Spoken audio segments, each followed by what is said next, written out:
Yo, I'ma teach you how to build up wealth for your family, not just for yourself. I'm a bestseller, a house flipper, a businesswoman, a go-getter, a big investor, a gold builder that can teach you to get richer like millions, baby. You really about to fill your savings. You about to have multiple streams to impact your children, baby.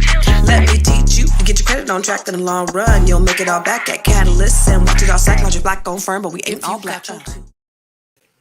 Hey y'all. How you doing tonight? It's your girl, Constance Carter. Welcome in, everybody. Welcome in, my friends. I'm so happy to see you all coming in tonight. What is happening? You guys, come on in, make yourself at home, and we're going to have a little bit of a dialogue, a little bit of conversation. I see folks is already chiming in, especially you guys from YouTube. Y'all already in the conversation. That's good. Listen, every night that we come, we just want to have some thought-provoking, engaging, entertaining conversation that'll make you think. Remember, every time I come live, this is a dialogue and not a monologue. So we are not just talking to one another, but we want to talk to you as well. So if you want to join in the conversation live, I invite you. We invite you to join the conversation live. So make sure that you click on the link in the box. This link right here. Wait, where'd it go? Charles, go ahead and put the link in the box. Make sure you click on the link that Charles is getting ready to put in the box if you want to come on live and have a real dialogue with us, because we're going to talk about something that's really important to our culture, that's been a part of our culture from the very beginning, you know, the transatlantic slave trade and, you know, how they separate us. But we want to just talk about it. And it's a very old conversation. And it's one that's, I think, is really warranted because it pops up every now and then.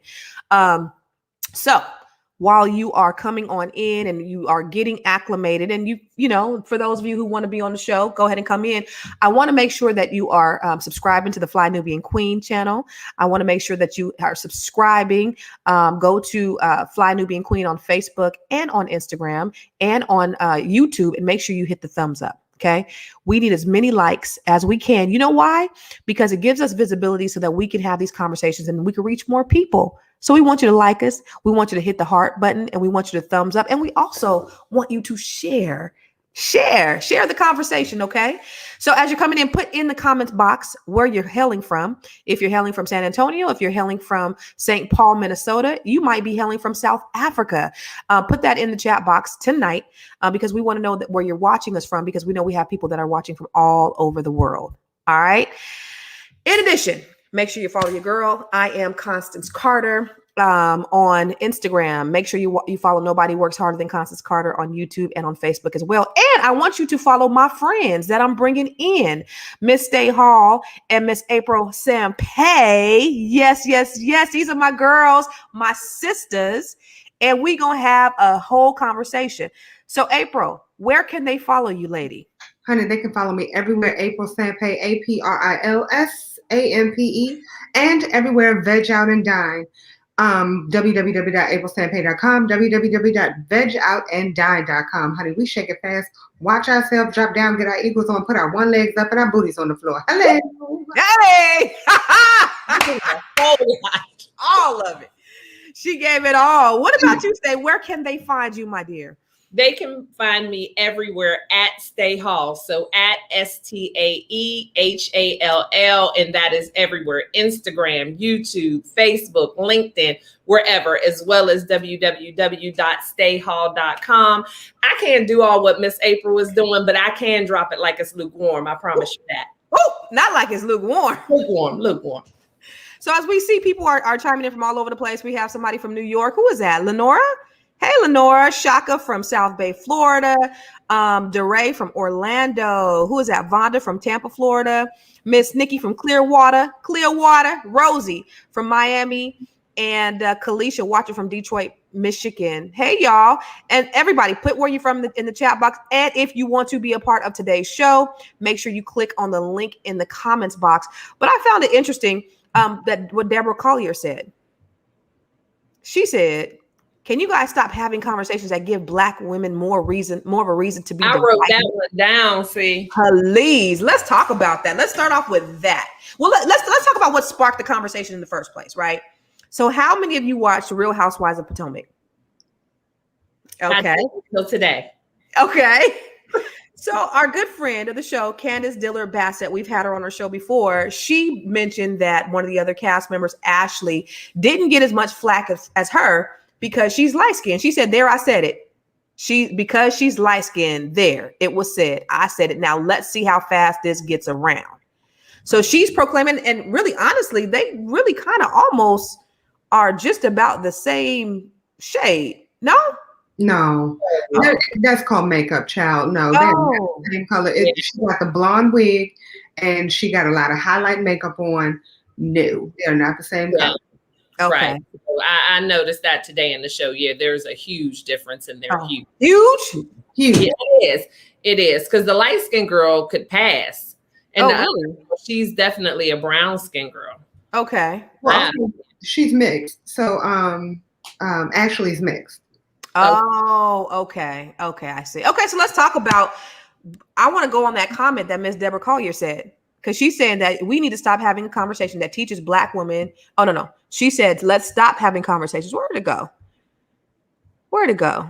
Can you guys stop having conversations that give Black women more of a reason to be divided? Please. You know, I'm not going to say I agree, Lord Jesus.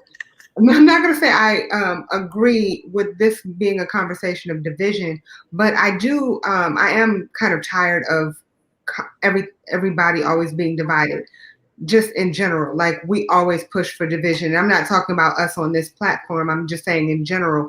I'm always seeing it now, whether it's man, woman, men, women, men versus women, light skin versus dark skin, natural versus relaxed. Like, you know, I definitely agree with that. However, I don't think that this is that conversation. And I think a lot of things, the conversation needs to be had in order to stop the division. We need to be able to have those crucial conversations, those open, honest conversations, so that one side can understand the other side. And I think that this topic is one of those prime examples where each side knows it exists, but we do need to talk about it, because I think that one side feels like they are at a disadvantage from the other side, and vice versa, because we haven't had the conversation. Right. And I used to think, especially when really, really high yellow people talk about it, and they used to always be like, oh my God, I was bullied. I used to be like, quit lying. But it's really a thing. I didn't know, Stay. I didn't know y'all was like really, really. There's case in point right there, though. That's one of the things that I've struggled with. The fact that you say high yellow and you have no problem saying high yellow, and that's not supposed to be offensive.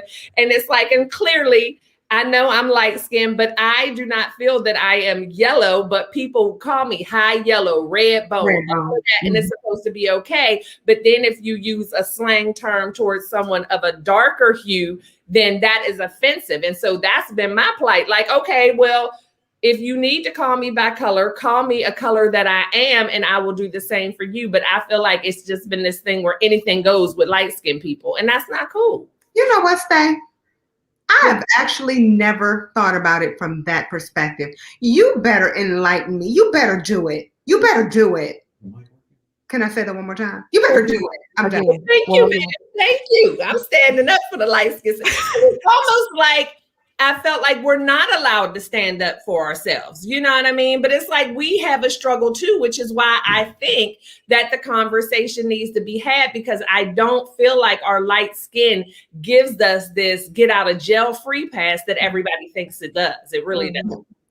Well, so if you guys sorry. So if you guys want to add to the conversation, we have Dr. Michelle that's waiting to come on. And so Dr. Michelle, we're going to get to you in a second.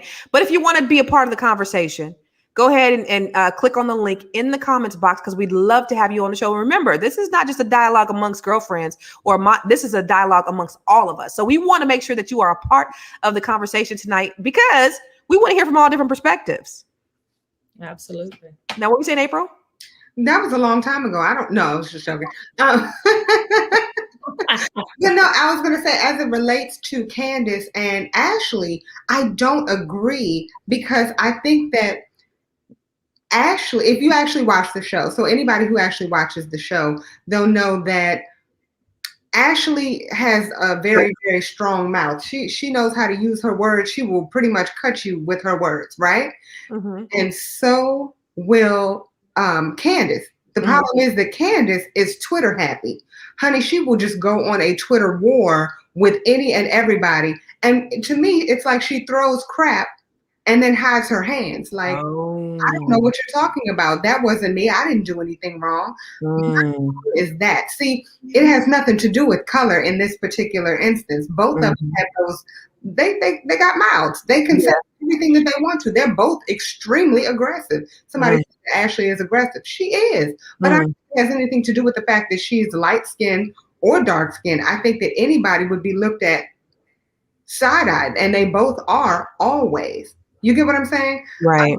I think that she needs to grow up a little bit. Yeah, and I think in her case, from what I saw today or listened to today, I think if Ashley gets a pass for anything, it's probably just because she has so much crap going on. I mean, I guess her husband's being suspect of maybe, doing some things outside of the marriage with both men and women. She has a newborn. She's going through postpartum. And so, I mean, maybe they give her a pass for that. I'm not sure. And I haven't really heard what they're saying, but I guess I feel like they both given as much as they get. I really didn't see any winner or loser. I mean, they both go hard. Wow. So we got Dr. Michelle. Dr. Michelle, where is your camera, lady?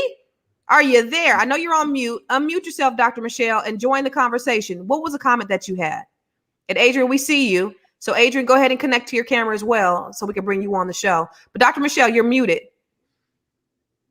Can you unmute yourself? All right, we're going to put you in the green room. Unmute yourself, and we'll bring you back. So Adrian is in here, but her device is not, she's trying to get her device together. So we'll let her wait. Okay. So let's talk about colorism in general. So now we didn't talk about the Real Housewives of Potomac. Let's actually talk about how this really relates or this translates into real life, because that's really not real life. Well, first of all, let's bring Adrian on the show. Adrian. Yo, Adrian. Adrian, we can't hear you, darling. We're gonna put you in the green room, and then we're gonna bring Dr. Michelle back. Dr. Michelle, are you off mute? Yes, I'm here. There you are. We can't see your beautiful face though, lovely. Where are you?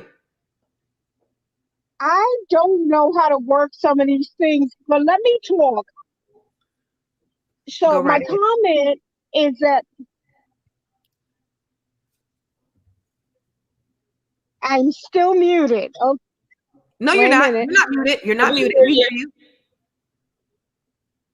Okay. What's your comment, darling? So while we're waiting on Dr. Michelle, let me just say this.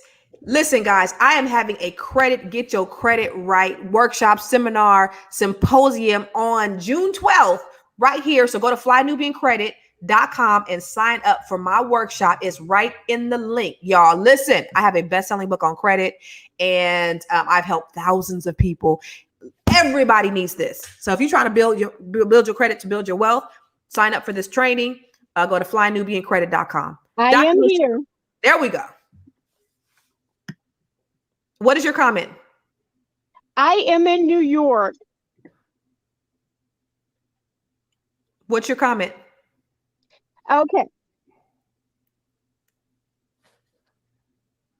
Okay. So I went to an HBCU. Okay. There's feedback, but I went to an HBCU. I pledged Delta. On my campus, Deltas are dark skin, and AKAs are light skin.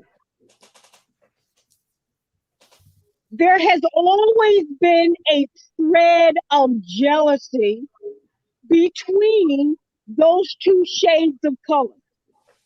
I believe it began with slavery in Virginia, because Virginia slaves were house niggers and dark-skinned slaves were in the field, right?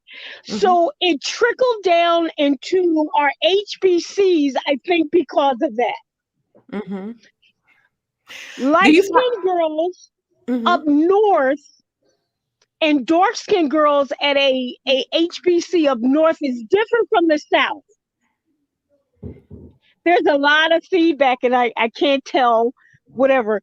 But there's always been a discrepancy because there is privilege with light-skinned girls. I'm a dark-skinned kid and I'm a Delta, but we're more successful. We are taught as Deltas, we're more successful in that AKAs are light-skinned and they're lazy. And that trickles down all through my career and my life and whatsoever. I've had to work for everything. But then my AKA sisters, I gotta call them sisters, they just glide through life. And that's all I want to say. Wow. Okay. All right. So thank you so much. We appreciate you, Dr. Michelle. Thank you for your comments. You have a good night tonight. So what do you think about that? I have to add, or I have to say something about that.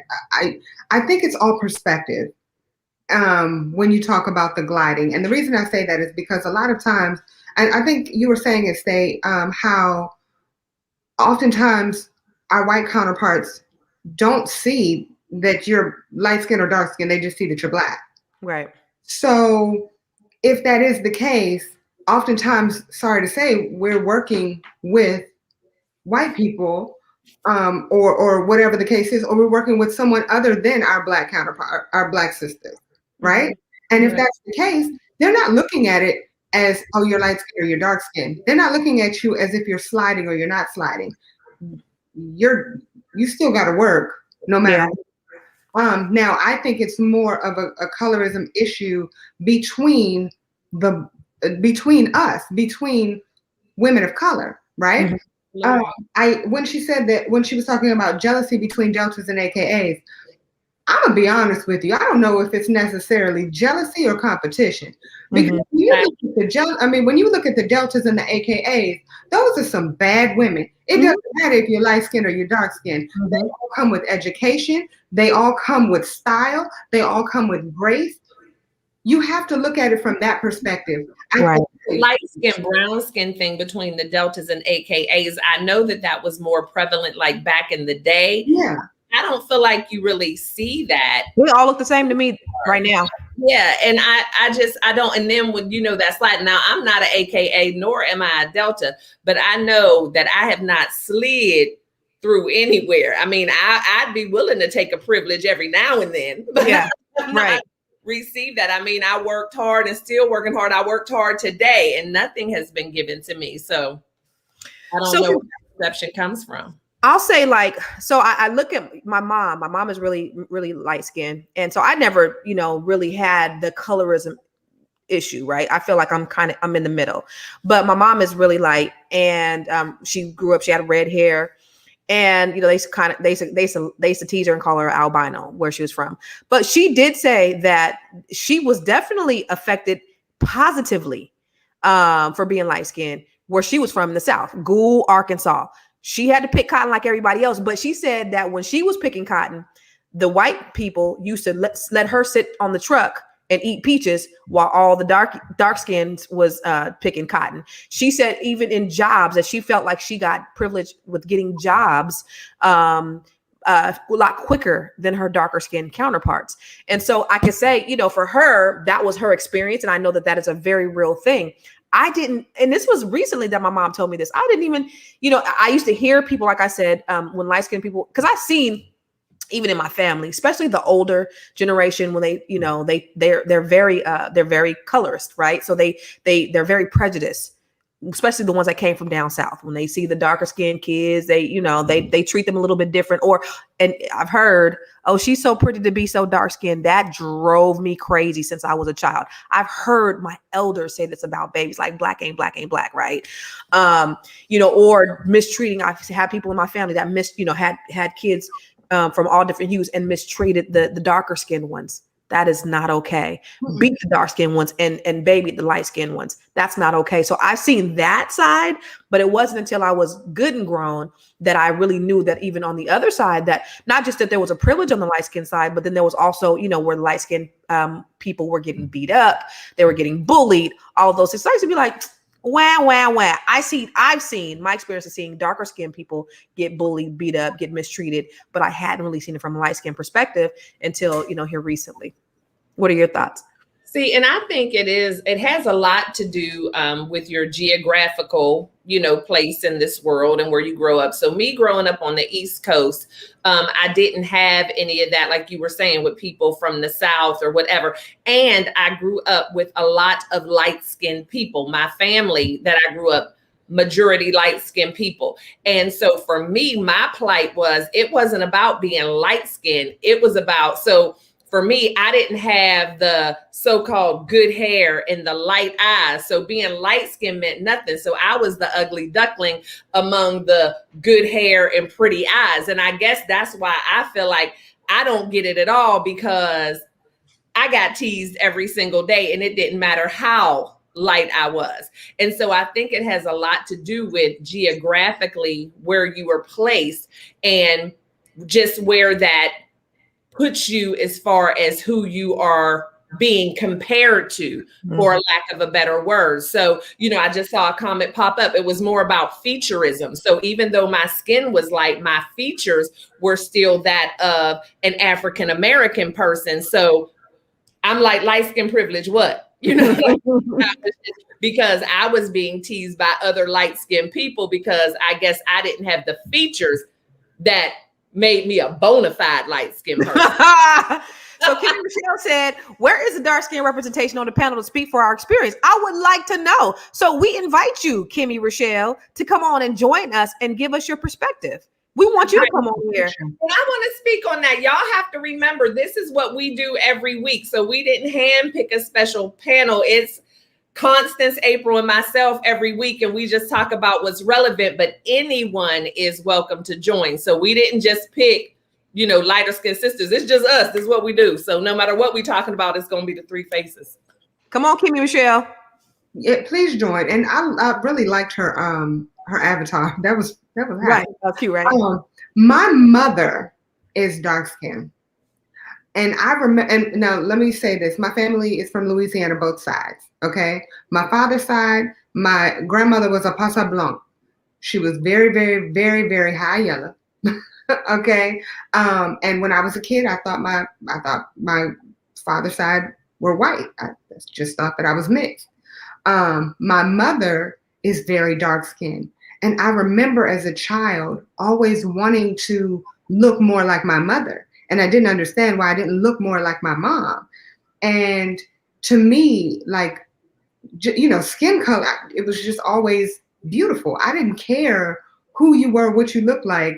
I was just like, oh, I love my mother's beautiful dark skin. And I think that, like, it's funny because we keep talking about how so many people want to take the things that we have. Just what you were talking about, featureism. Everybody wants to take our features. You know what I mean? And I'll be honest, like I'm light skinned. I wanted to be dark skinned. I wanted to have all the dark skin features that I could potentially have. I used to like put stuff on my lips when I was a kid to try to make them bigger. I can't make this up. Listen, I'm being as transparent as possible. And it's like now that I'm an adult, I'm like, you know what? I have to learn, or I had to learn how to truly love the skin that I'm in. And I think that now, instead of constantly focusing on, okay, well, these are our differences, focus on the beauty that somebody else has. Focus on the beauty that our brothers and sisters have. Just because they don't look like us doesn't mean that they're not beautiful. And I think that that's the biggest problem. People are constantly thinking, oh, okay, because you're light skinned, you're more beautiful. Or because you're dark skinned, you're more beautiful. Or because you're this, you're more beautiful. Because no, like we always want what we can't have. And that's what I got ready to say. I think what is wrong with that just being the thing? And that's pretty much human nature. You always think the grass is greener. And I think where the divide comes up, maybe we as Black people, as Black women, need to stop talking about the fact that it's a light skin, dark skin. It's just everything. If you're tall, you want to be short. If you're chunky, you want to be skinny. If you live in the suburbs, you'd rather live in the city. So is it really that big of an issue, or is it just human nature and curiosity, just wanting to be? Because I always wanted to be brown skin or whatever. And I don't know how much that was really a serious thing, or that's just what I wasn't. So that's what I wanted to be. Mm-hmm. I think we put too much emphasis on the isms. I think that there's so many isms out there, and it's like there's more just popping up every 5 minutes. I'm an ism, you a ism, you know, let's focus on racism, you this, you that. And it's like, no. And another thing that I'm starting to believe, that it's no longer racism or even colorism for that matter. It's more stereotypism. Is that Yeah. But you know, listen, Anthony Bennett said, yeah, it's true. I'm light skinned, and every job I had, they try to put me over darker brothers, regardless of what position I had. I still bonded with my darker brothers more. And I've talked to like a light skinned brother who had jobs in management and said that he knows that the reason why they put him in those positions was because they felt that he was more approachable just because of the color of his skin. He was more easier. He wasn't like the rest of them. So when you talk about, white people don't know the difference between black and black is black and black is black to them. Not necessarily. I know my friend worked for Cisco Systems, and she worked with the CEO. She knew that she was in that position because she was light skinned. She pretty much knew, so it does happen in corporate America. It does happen in other aspects where people, they'll try to say, oh, white people see us all the same. But when it comes into the workforce, I think a lot of times, a lighter skinned person will get a pass. What do you guys think? See, and my thing with that, I could see it. I mean, like I was telling y'all, I think when we were in the green room, I had asked someone that, and they said, no, we don't. But of course, this was someone who came from a racist family. Right. So them, I guess maybe it didn't even matter to make the divide because black is black is black. Mm-hmm. However, I could possibly see where it could play a part with white people, and not necessarily that they think light skin is better. It's just that if I have to deal with black people, I'll deal with the ones that closely look like me, not necessarily that they think that they're better, but maybe well, if you're light skin, maybe I can at least try to pretend you're not black. You know what I mean? But I don't think they have the same issues that we have in talking about it, where they necessarily think that light skinned people are better, because with white people, I think either they rock with black people or they don't, but it may just be something that just makes them feel a little more comfortable, than dealing with someone who is obviously black. Mm-hmm. Well, let's talk about what they do like in the music videos though, in rap. Are we seeing any more, even though we're more evolved as a culture and a community? We know B1 black first, right? But we're still seeing, even in these music videos, what are they selecting? These video vixens, what do they look like? Well, I would say that's more features. I'm saying that, I mean, I could be wrong, but I'm seeing more features when it comes to the music videos. More features of brown skinned women, you're saying? No. Features meaning features. Yeah, behind, like a big butt and a smile. Thick body. What pretty much you look for in a quote unquote black, what they say a typical black woman looks like. Mm-hmm. Everybody's the same. But I mean, unfortunately, I feel like people are just like clothes, cars, whatever, where certain stuff goes in and out of style. Yeah. I really do think that. And I agree with you, April. Like right now, it's just about the little waist, big hips, and big booty. And I don't think it makes a difference what color you are. And it has a lot to do with who's hot right now. You know what I mean? Because we had, back in the day, certain black women who came out and, if they were a certain hue, then that was cool. Then somebody else would come out and they're a superstar. Now that's cool. And the same thing with the bodies. We had the Twiggies back in the day and everybody had to be skinny, but then you get the more voluptuous people and that's what they want. And so I think too, sometimes we feed into it a little too much, but I think just like everything else, it has its ebbs and flows. Hot today, cold tomorrow. You know what I think? I think black, white, light skin, dark skin, everybody need good credit, right? And so I am having a workshop on Saturday the 12th at I think 11 o'clock Pacific time on go to the flynubiancredit.com to sign up for my Get Your Credit Right workshop. Listen, if you want to build your wealth, get your credit right, go to flynubiancredit.com. There was a comment from Vonda that I thought was very interesting. Did you see it? Yes. And you know what? I'm sorry, Vonda. I agree. Where's Vonda at? Somebody help me find Vonda's comment because I'm looking. Vonda, can you just call in? I mean, can you just join? Yeah, Vonda said. Vonda, you got it? Okay. Yeah. Somebody give Vonda the link. There's an automatic assumption with us darker skinned sisters that no matter what, we are angry. We have to constantly defend ourselves by saying, I'm fine. I'm not mad. Why is that an automatic assumption? I'm interested in knowing. Can I get an amen on that? So I'm sorry. I do have to agree with that wholeheartedly. Mm-hmm. And I don't know if that is just 100%. I do know that it is heavily when it comes to a dark skinned woman. And I don't like that. That does bother me because sometimes in my past life, my past job, I would always see that they would do that to a darker skinned woman. They would always say, oh, they're so combative. They're so this, they're so that. And they're just speaking their mind. You know what I mean? And I think that that's very unfortunate. That's something that, yes. And I'm sorry, smile. Well, that's smile. That's me. I hate, oh, they're saying that to you? No, I hope not. I mean, it happens. But see, I think the same thing is happening to me. Like I said before, I'm the woman that everybody says I think like a man. I'm probably also the light-skinned woman who gets treated like a brown-skinned woman. So that's why I don't understand. Because everyone always thinks I'm combative, always telling me to smile. Mm-hmm. Yeah, so I get none of this so-called light-skin privilege. So I guess that's why I just don't understand. Well, I was I would get the same thing. Don't get it twisted, but I would see it. Because, I mean, of course, you know, we know what's happening to us. But then when you're on the inside looking out, you would see, okay, well, are they picking on this person? Are they picking on this person? Who are they really focusing on? And I would notice that, yes, it would be the dark-skinned young ladies. And it's unfortunate. So the reason I was always so combative is because I was that person who's like, no, you're not going to have this conversation with this person. You are not going to speak to this person in this manner because, and I mean, you know, just because I was the boss there, I was the manager, I was the person who was protective. So you're not going to speak to my people in that manner. And so I have to agree with Vonda. I wish she would actually join in. Yes. Yeah. Join. Kimmy Rochelle is preaching to me because this is my experience. We're starting to even have problems in elementary, middle, and high school with our young boys. I got three of them, y'all. The black boys are starting to say and that they don't want dark-skinned women at all. They only want red bones, mixed girls, and white girls.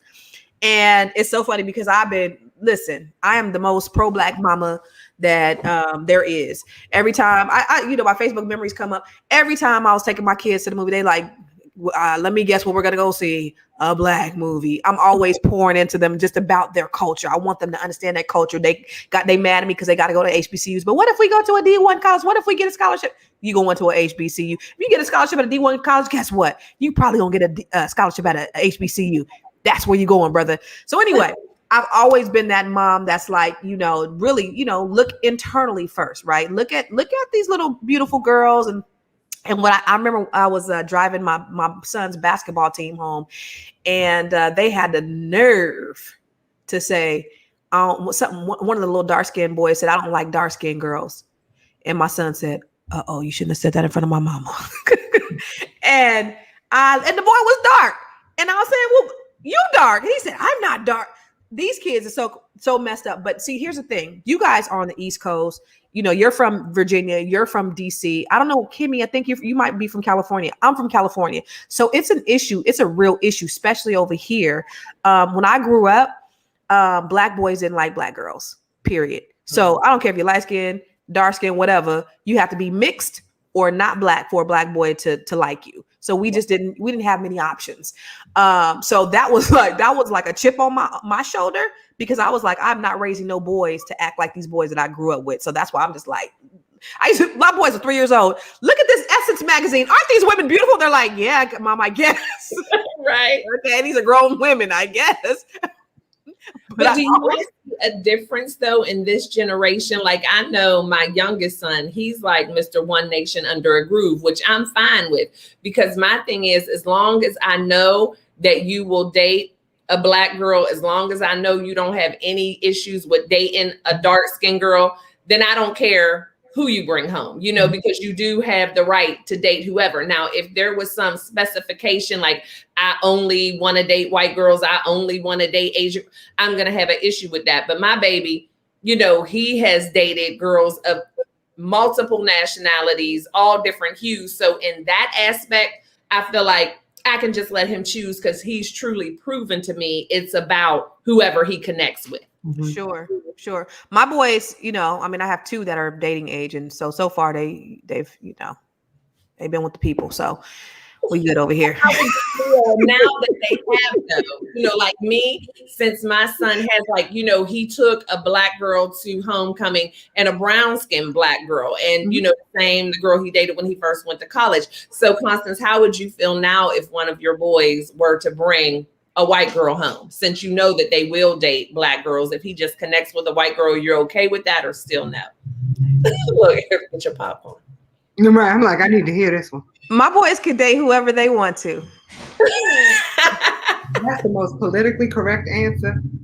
And I have to say, because it took me a minute to get there. That's why I was asking, because once I saw that my son was, you know, that he wasn't discriminating, I'm like, then I can't force him to discriminate, you know, and he's never said anything different. So I'm like, and he hasn't, you know, he has dated a young lady who, you know, was checking the other box, but he has not dated a straight up Caucasian girl. But I'm just like, I know he's not discriminating. So therefore, I'm not going to tell him who to love. Trying to get my son. So my boys, they actually, to their point, they said that they prefer black girls, Hispanic, I think Asian, but they said they're not interested in the non-melanated ones. So I'm gonna say something, and I know that somebody's gonna hate what I'm about to say, but I know some women, okay, who will say, I am not going to date a man who's under 5'8". I know women who say, I am not going to date a man who drives a crappy car. I am not going to date a man who doesn't make over this specific amount of money. And the way I see it is we really should be focusing on date what you want to date, but let me just make sure that you know you should not discriminate. But if you have a specific eye, if you see somebody that you're interested in, if that person touches your heart, it doesn't matter what they look like. I have seen women who are dating guys who are 4'2", who treat them like the best thing in the world.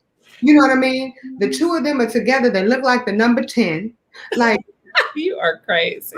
I'm making it make sense. Like, I think that it's okay to date whoever you want to date. I think it's who you fall in love with. But I think that one thing that we have to do is just make sure that our children are introduced to whoever they're introduced to. Like, make sure that they see, listen, you have options, and I want you to actually love the Black woman, meaning don't disrespect her, because I think that that's where the problem lies. There's so much disrespect, and it's okay. So that part makes my itch. Okay, like I can't stand. I love what Kimmy said when she said colorism is different from preference. It's like, if you have a preference, right? This is cool. That's not saying that there's anything wrong with what's outside of your preference. And I think sometimes the reason why things kind of get lost in translation is because maybe some preferences don't need to be articulated and said out loud. I think that's what we run into sometimes with our Black men when they just come out and say, well, I prefer white women, then Black women automatically get on the defense. You know, everything doesn't need to be said out loud, at least until we have this all sorted out. But even if it is said out loud, I mean, and I'm sorry, I want to play devil's advocate. Even if it is said out loud, the one thing, like I'll walk, and I don't do it like here. I don't see it nearly as much, but in the DMV, I would walk down I'd be walking through a mall. I'd see a Black man with a white woman. I don't understand what does he even see in her? Well, who cares what he sees in her? Well, obviously he's in her. I'm just saying, I'm just making a point.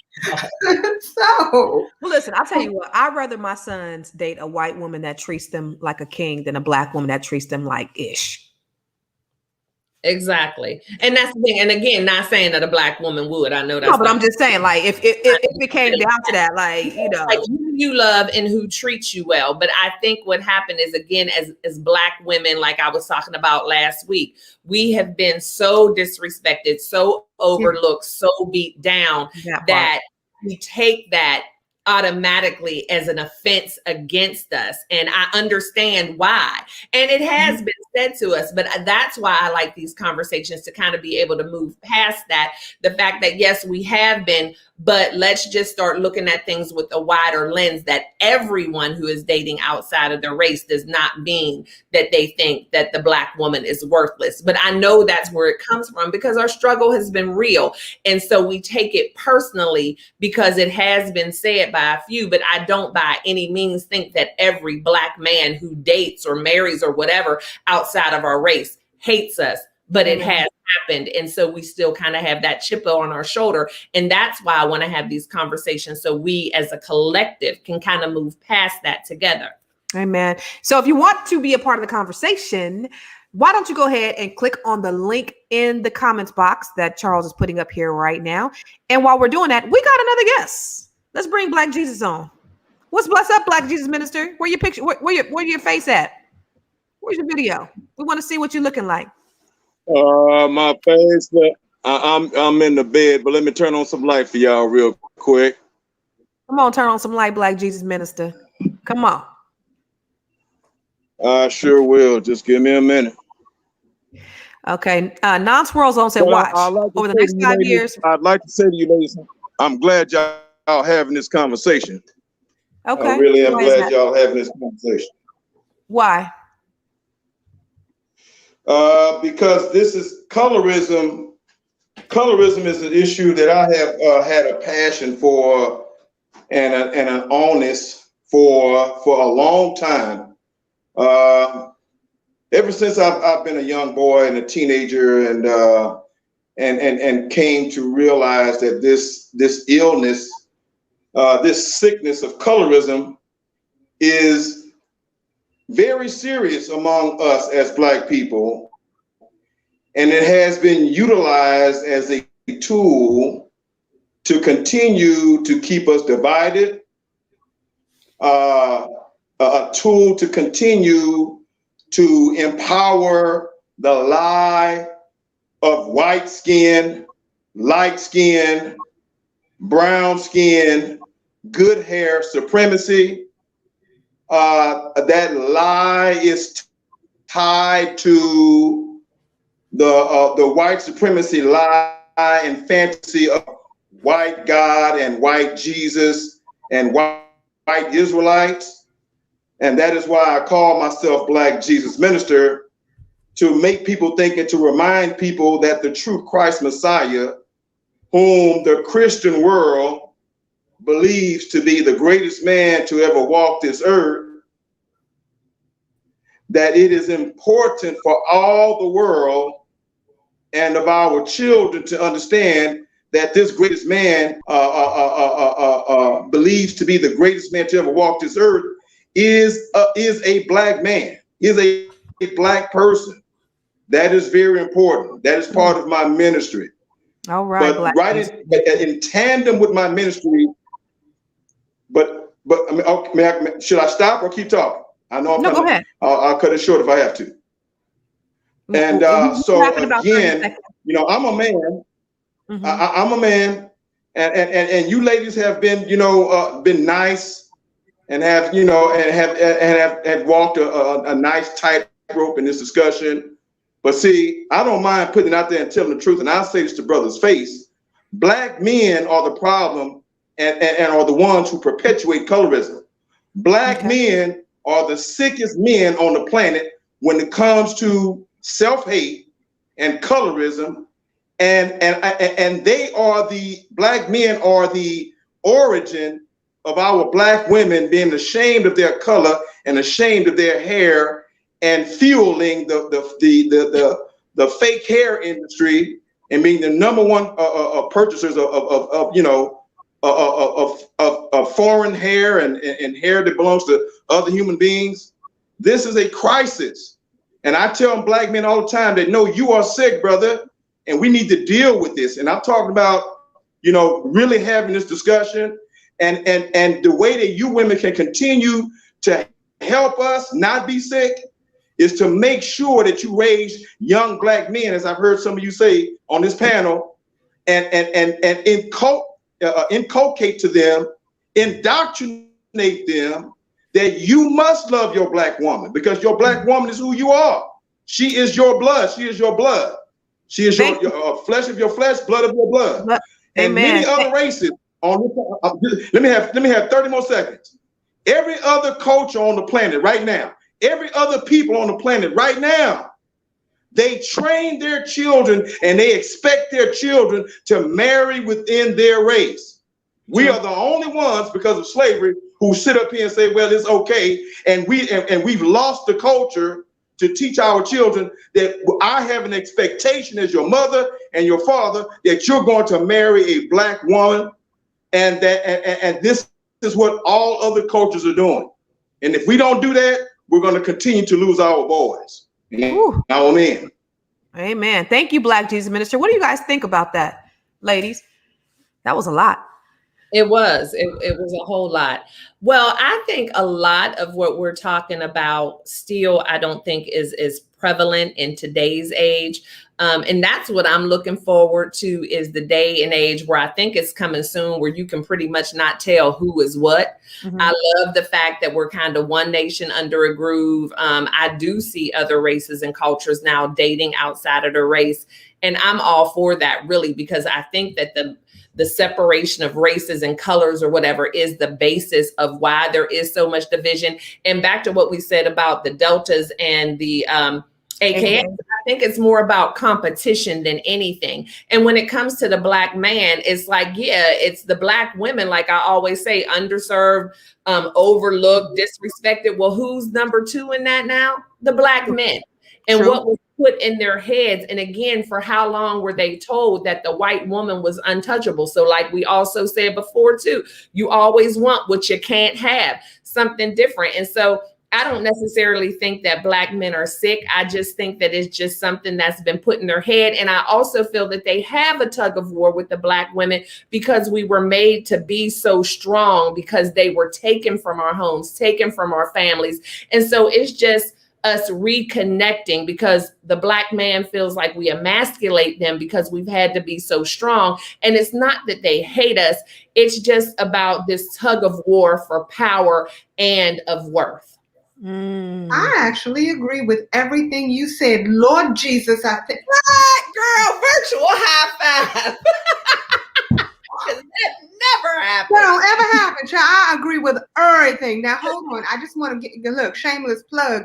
I do have a song out called Manthem. It is for the beautiful black man. So please do not hate on my beautiful black men, because if it wasn't for a beautiful black man, I wouldn't be here today. Thank you. I sincerely appreciate you. And if it was my beautiful mama, hello. And the song for her is called I Am Daily Affirmations. I'm just putting that out there. You're welcome, America. I'm sorry. April Sanpay, y'all. April Sanpay. Give it up for April Sanpay. Yes. But no, I agree with everything you just said. Everything. Say it again for the people in the back. Girl, I can't Everything. that. I'm almost half 100. So somebody said, what's the solution? Somebody asked, what is the solution? What can we do to bring our brothers and sisters together? Because it is an internal problem. Colorism is a derivative from racism. It's the baby born of racism. And so it's something that we've adopted within our own culture. It's something that we perpetuate. And it's still, it gets watered down, but it doesn't go away. Right. So I don't know if people are as blatant as they were before, back in our grandparents' generations, but it's still perpetuated in a certain way. Mm-hmm. And so what is the solution? How do we come together? Conversations like these. Well, I was going to say conversations. I was also going to say children. Like, I think that the biggest problem is division. I think that talking about it is great. So we need the conversation. But what we don't need is the conversation and constant pushing us down. We need to have the conversation and in the process build each other up.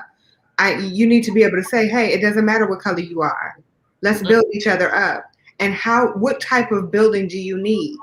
Like we as women, we're always taught that we're strong Black women. We always have to be strong. Well, some days we're weak. So we Yeah, that word is overrated. yeah, we need our community to be able to pull each other up. And I think that it would be good for our children to see us lifting each other up. What our children are seeing right now is us tearing each other down and us constantly being divided, us saying things like our Black men are sick. Now, when you're a child and you hear that, you're like, well, wait, I'm going to grow up to be a Black man. Does that mean I'm going to be sick? No, sir. That means that you are going to grow up to be the strong king that you are. And this is how we're going to accomplish it.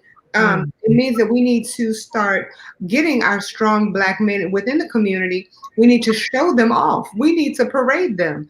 Right now we're always parading women. Nothing, not saying that there's anything wrong with it, because I think women are amazing. Hello, I just so happen to be one. But we need to parade our men the same way that we're parading our women. Show them off. Let people know they are smart, they are kind, and they are important. They are important. But and this is not a divisive question, but do Black men face colorism the same as Black women? And I want to bring Charles, our producer, I want to bring him on the panel because he is a Black man. He is a chocolate Black man, and he's a brilliant Black man. And so I want to know from his perspective, what do you think, Charles, in terms of colorism for men? I want to, if I can, just real quick, address what the brother said before about just Black men being sick. I don't know that I totally agree with that. I think I saw you back there like this. But go ahead. I understand the perspective from which he's speaking, meaning that from a slavery perspective, coming out of slavery, we wanted the things that white people had. And so a portion of that had to do with having a woman that was of a lighter hue and all of these other things that were attributed to success more so than to actual color. So I understand where he's coming from. However, what I will say in addition to that, I think that we're in a progressive state now where African-American men are really starting to recognize the value and the beauty of Black women. And we are also a part of that process of kind of putting things in line as it relates to just the respect level and the appreciation level for Black women that they should have. And then second to that too, because you asked about solutions, I would say this, honestly, I think that definitely the way to move forward is for one, to teach us to appreciate ourselves holistically as a culture and to learn more about our culture, to learn more about our history and to love on one another way more than what we have in a lot of the past times, because that will put us in a very, very different perspective as it relates to how we value one another. And that would also eliminate some of that issue of that quote unquote sickness that he's talking about. When we start to love on one another as Black people, as African-American people, that narrative changes automatically. The rest of the world sees us as beautiful. We just have some problems sometimes seeing ourselves as beautiful as we are. And the reality is that everybody wants to be Black. Nobody wants to admit it, right? So we have to deal with that. But do we deal with colorism? Absolutely. And as African-American men, a lot of times, especially being of a darker hue and being a big guy, you're automatically seen as being aggressive, a threat, and all of these other things. I've had several times when I walked into situations or walked into conference rooms to speak to people, and the first thing that they'll say is, "Oh, I didn't know that you could speak so well. You know, you articulate yourself so well." And that's happened in a lot of professional settings when I'm sitting with people of a different hue. And I, don't understand why I wouldn't, or even just being a Black man and knowing that I'm darker hue and knowing that I'm big. A lot of times the way that I approach things is to make sure that I'm not seen as that aggressor. I make sure that you understand that, the first and foremost thing that you'll see about me is my ability to speak, my education, and all the things positive about me. And I hope, in hopes that will change the narrative sometimes. I can't speak for light-skinned men because I'm not one. But when I get around with my brothers, we have a good time, light-skinned and dark-skinned. I am a member of Omega Psi Phi Fraternity Incorporated, so I do know a little bit about the issue between AKAs and Deltas. And I will say that there was at a time, and somebody had mentioned it, there was at a time where there was a paper bag test, and that was a real thing. And it was if you were lighter than the paper bag, if your hair was longer than a pencil, those were the qualifying, things.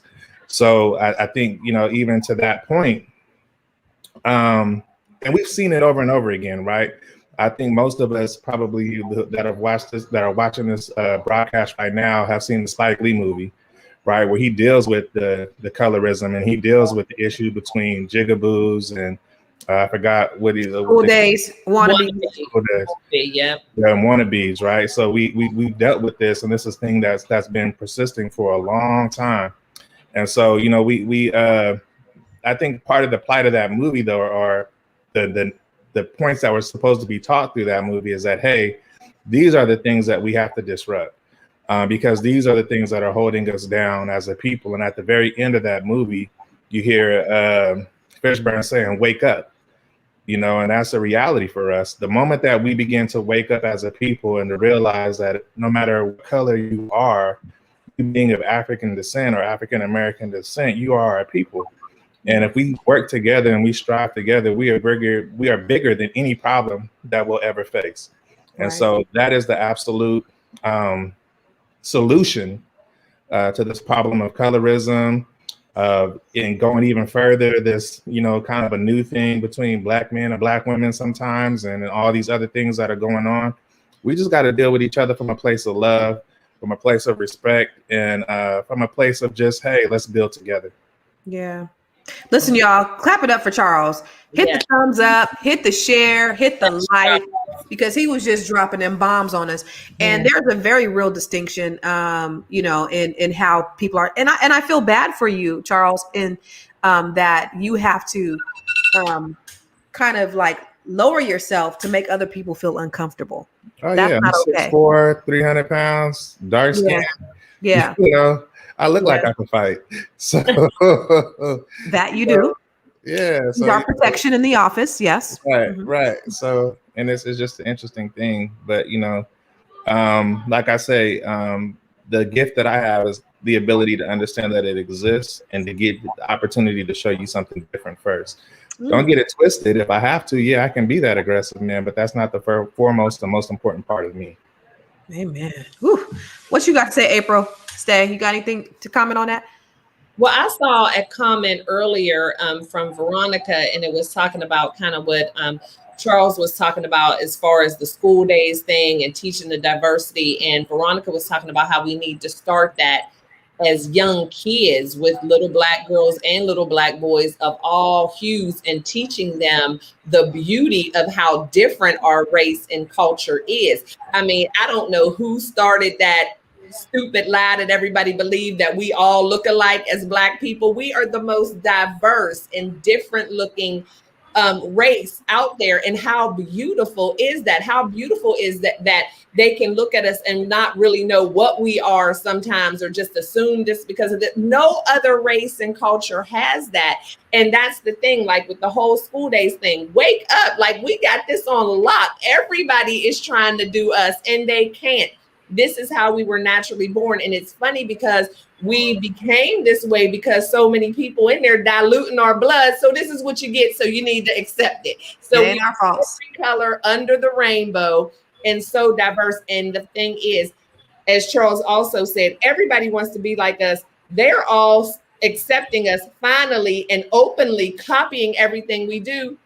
Now we just have to realize it. We're beautiful in every shape, every size, all of that. I mean, we have it going on, but we need to start. It's too late to start teaching diversity and inclusion after there was a problem. Let's start teaching it up front, and let's start teaching it within ourselves, not just diversity and inclusion in other races and cultures. Unfortunately, we need to start teaching diversity and inclusion amongst the African American community. You know what I love about that is I think what you said about Black people stepping into consciousness. I think, Black people stepping into consciousness in terms of our culture, in terms of our health, in terms of our wealth. And when you talk about health, Black people are really like turning into veganism now. And, April Sampe, she has a show called Veg Out and Dine. Mm-hmm. Oh, my God. April is the bomb. It's like the diners, drive-ins, and dines for vegans, right? For vegan, yeah, but it has me on it, so it's a little bit more spectacular. Ooh, let's check it out.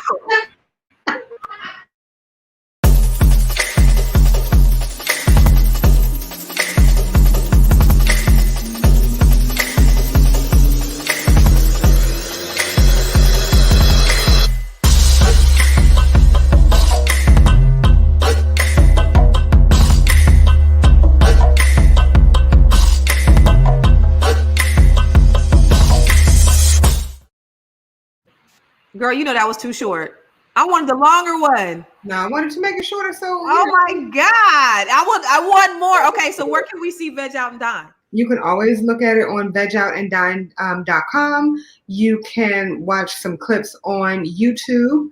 Instagram, I'm always posting pictures and videos of different places that I visit. And it's funny because, now people of color are starting to go towards veganism. We have to stop saying, oh, that's a white thing. We have to start broadening, all of the things, our experiences, right? Kayaking, it's not all white. Like, it's not a white thing. So I just wanted to put that out there. But yeah, you can see me and everything that I do on vegoutandDine.com. Also, I have an event coming up called Wellness on the Beach. That's going to be taking place in October. It's going to be amazing for all the ladies. My apologies, gentlemen. I will put something out there for all of you. And also, you can visit my website at aprilsampay.com for music and merch. Stay. What you doing these days? Well, right on topic with what we're talking about today. Now, everybody knows stayhall.com, and I'm all about women's empowerment and running for your life, love yourself first explicitly.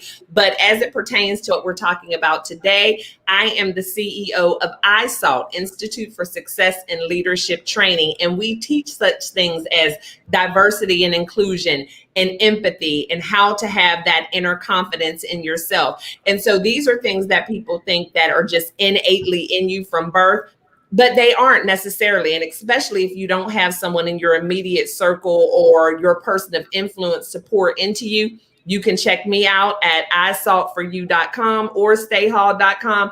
And my little tagline is, I just treat people how to act, or teach them how to act, rather. I love it. Act. Then all this stuff ain't even an issue. It ain't even an issue. April, Marcia said, I was a vegan, but got so weak and my hair started falling out. I will watch your show for ideas because I want to go back. Love the vegan diet. Why was her hair falling out, sis? Honestly, because she wasn't eating her colors. She was probably eating a lot of starches, a lot of things that are just easier to eat versus focusing on all of the things that will make complete protein, things that will, things that grow for the most part. But yeah, all she has to do is inbox me, honey. I also coach. So I'm here for you. And listen, I know one thing that I'm going to need to work with you. You're going to have to teach me how to be a little bit better. I'm just saying. She's going to have to teach us all. We all ratchet, April. I know. I know not be ratchet. And yeah, it was a lot of sandpaper to smooth out these edges over here. A lot of sandpaper. Come on.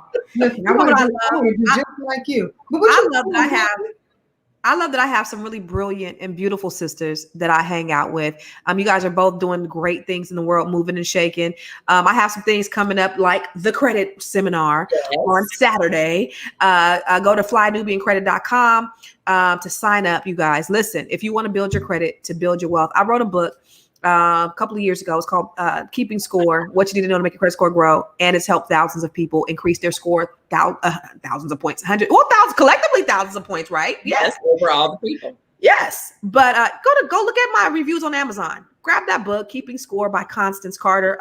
All great reviews. It's a great, really simple to read. I'm trying to see if I have any around here to read book. And so what I've done is I take them and I put in a training for you so that I can give you and show you online on time how to get your credit together, y'all. So I'm doing that on Saturday, in conjunction with Fly Nubian Queen to flynubiancredit.com. So make sure you go to flynubiancredit.com and you sign up for the training. Constance, can I ask you one quick question? Yes, ma'am. Because I think I'm going to have to sign up for this because I want to make sure my credit is all the way together. Hello? Get your credit together. Get your credit right. So if can you give me just one small thing that I can do right now to improve my credit? Just one small thing. Just one, like. Poquito? Un poquito. Okay. Okay. Your credit card is your life. Mm-hmm. If you ain't got one, get one. Boom. You just increase your score. Thank you so much. And then we're going to talk about how to manipulate the credit cards to like get you hundreds of points. Yes. Juicy. Yes. Chris MC said, my book is in her collection. Thank you, Chris. Thank you, sis. I love you. Did you like it? Was it good? Did you get your credit score up? Yes. Make sure you look like you got good credit. Look at them pretty teeth. Girl, she got it on credit. You know what I mean? Got them teeth done on credit. So listen, ladies, I enjoyed the conversation, and I love what you guys said about what we can do. Did both of you guys talk about what I know? Stacey said something about what we can do about having these critical conversations. April, what can we do to change the community? We need to start loving on the community. I'm gonna say that. We need to start loving on the community, teach in the community. If there's something that each one teach one. Come on. We need to all grow together. You know how to teach people credit. I mean, I feel that everybody has something that they can teach somebody. So start within your own community. Teach your babies. Teach the person on the street who don't know nothing. Okay. Mm-hmm. Come on. And I also say that we need to look internally first, right? Because how can we move past and move forward as a community and a culture if we're not looking to help one another? And always, whenever you get a little bit of knowledge, a little bit of information, make sure you pass it on to the next generation. So important, because our kids, our babies, they learn from us, and we may not make it to the promised land. We may not make it to the mountaintop, but we can leave something for our children to be able to do so. And so make sure that you're giving that, you passing that knowledge on, because it's so important. So thank you guys. I appreciate it. Dr. Michelle, we're not going to be able to have you back on right now. So we appreciate you coming back in, but we're going to go ahead and end this broadcast. And we thank you for coming on tonight. Take care and God bless. Thank y'all. Good night.